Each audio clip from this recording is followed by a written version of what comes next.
आराधना स्तुति भेंटों को चढ़ाते हैं परमेश्वर को, हालेलुया, वो हम अपने तरफ से परमेश्वर को चढ़ा रहे हैं। लेकिन जो हम वचन लेते हैं वो परमेश्वर की तरफ से होता है, परमेश्वर की आवाज़ होती है वो हमारे लिए। हमने आराधना चढ़ा दी परमेश्वर को, हमने अपने मन की परमेश्वर को बता दी कि परमेश्वर हम आपकी उपस्थिति में आए हैं, हम आपको आराधना चढ़ा रहे हैं परमेश्वर, हम आपको स्तुति भेंटें चढ़ा रहे हैं, उसको आप ग्रहण करना, हालेलुया। हम पूरे दिल से चाहते हैं कि हमारा परमेश्वर हमारी आराधना को ग्रहण करे, हमारा परमेश्वर हमारी स्तुति भेंटों को ग्रहण करे। परमेश्वर भी वैसा ही चाहता है कि जो वचन वो बताया जाए वो आप लोग ग्रहण करो, हालेलुया, और उसको अपनाओ, उसको अपने जीवन में हालेलुया फॉलो करो, हालेलुया। परमेश्वर का धन्यवाद करते हैं। हम वचन में चलेंगे। अगर हम पढ़ते हैं उत्पत्ति की किताब, उत्पत्ति 9 का 1 और 2, हालेलुया। फिर परमेश्वर ने नूह और उसके पुत्रों को आशीष दी और उनसे कहा, फूलो फलो और बढ़ो और पृथ्वी में भर जाओ। तुम्हारा डर और भय पृथ्वी के सब पशुओं और आकाश के सब पक्षियों और भूमि पर के सब रेंगने वाले जंतुओं और समुद्र की सब मछलियों पर बना रहेगा। ये सब तुम्हारे वश में कर दिए जाते हैं, hallelujah, amen, amen, amen, amen. Thank you Jesus. परमेश्वर ने क्या कहा, हालेलुया। परमेश्वर ने, आज हम आप सब जानते हैं कि हम तीसरे दिन की उपवास फास्टिंग प्रार्थना में यहाँ पर इकट्ठे हुए हैं और हम सब 2 दिन परमेश्वर की उपस्थिति में गुजार के आए हैं, परमेश्वर से वो लेके आए हैं, परमेश्वर के वो फ्लो के साथ आए हैं, आत्मा के साथ आए हैं। और ये तीसरा दिन है जो हमारा क्या है, छुटकारे का दिन है। और ये छुटकारे का दिन इसलिए है, हम छुटकारा पाने आए हैं यहाँ पर परमेश्वर का। अब हमें ये जानना होगा कि हम छुटकारा पाए कैसे।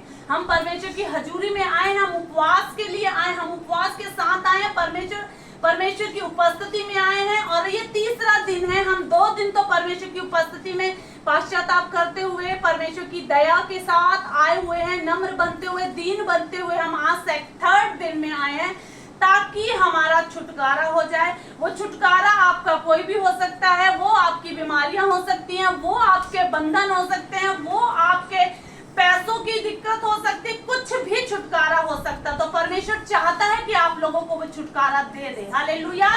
जब नूह को परमेश्वर ने कहा कि जहाज बना, हालेलुया, नूह जहाज बनाने बैठ गया परमेश्वर की आवाज को सुन के, और वो जहाज बनाने लगा। और परमेश्वर ने उससे प्रतिज्ञा करी, परमेश्वर ने उससे वाचा बांधी, उससे और उसके बेटों से कि मैं तुम्हें, हालेलुया, फूलो फलो और पृथ्वी पर फैल जाओ, बढ़ जाओ, हालेलुया। बढ़ने के लिए, फलने के लिए परमेश्वर ने कहा। और परमेश्वर ने कहा कि जितने भी पशु पक्षी हैं सब तुम्हारे मैं अधीन कर देता हूँ, ये तुम्हारे अधीन हो जाए, यानी कि तुम फूलो फलो और बढ़ो, हालेलुया। उसने कहा फूलो फलो और बढ़ो। क्यों बढ़ाना चाहता परमेश्वर? आपसे क्या चाहता है परमेश्वर क्या चाहता है, क्यों बढ़ाना चाहता है आप लोगों को ऐसा क्यों करना चाहता है परमेश्वर, हालेलुया। कभी सोचा है कि परमेश्वर ने हमें बढ़ाना है? परमेश्वर ने हमें बढ़ाने क्यों चुना है? परमेश्वर ने क्यों हमें अलग कर लिया है? परमेश्वर ने क्यों हमें चुना है, हालेलुया। कभी सोचा है ऐसा कि परमेश्वर ने हमें ही क्यों, इधर अब सारे लोग सो रहे हैं लेकिन आप यहाँ पर बैठे हो, परमेश्वर की उपस्थिति में बैठे हो, परमेश्वर के वचन को सुनने के लिए बैठे हो, तो क्यों परमेश्वर को इतनी क्या जरूरत है आपकी परमेश्वर को कि परमेश्वर आपको पुकार के कह रहा? परमेश्वर को ऐसी क्या जरूरत थी कि वो नूह को बोल रहा था, हालेलुया, वो नूह को बोल रहा था कि नूह जहाज बना दे। और जब नूह जहाज बनाने बैठा तो जैसे आज हम कुछ लोग यहाँ पर बैठे हैं, उसी समय कुछ लोग ही उसकी आवाज को सुन पाए थे, हालेलुया। और जो लोग सुन पाए थे वो बचाए गए थे, जिन लोगों ने नहीं सुना था वो परमेश्वर के उस कहर से, उस प्रकोप से बच नहीं पाए थे, हालेलुया।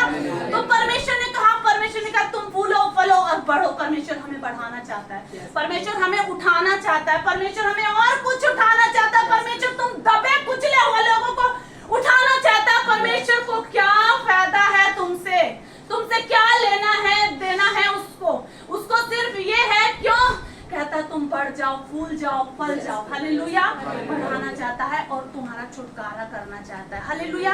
और सारी चीजों को तुम्हारे अधीन कर देना चाहता है। क्यों अधीन कर देना चाहता है? क्योंकि वो परमेश्वर है, वो पिता है, और वो पिता है, वो कहता है जैसे मेरे अधीन है सारी चीजें, तुम मेरे पुत्र और पुत्रियां हो, तुम्हारे अधीन हो जाएगा सारी चीजें। हालेलुया। लेकिन उन छुटकारे को पाने के लिए, उन छुटकारों से निकलने के लिए क्या करना पड़ेगा? हमें पता होना चाहिए कि हमें छुटकारा लेना कैसे है।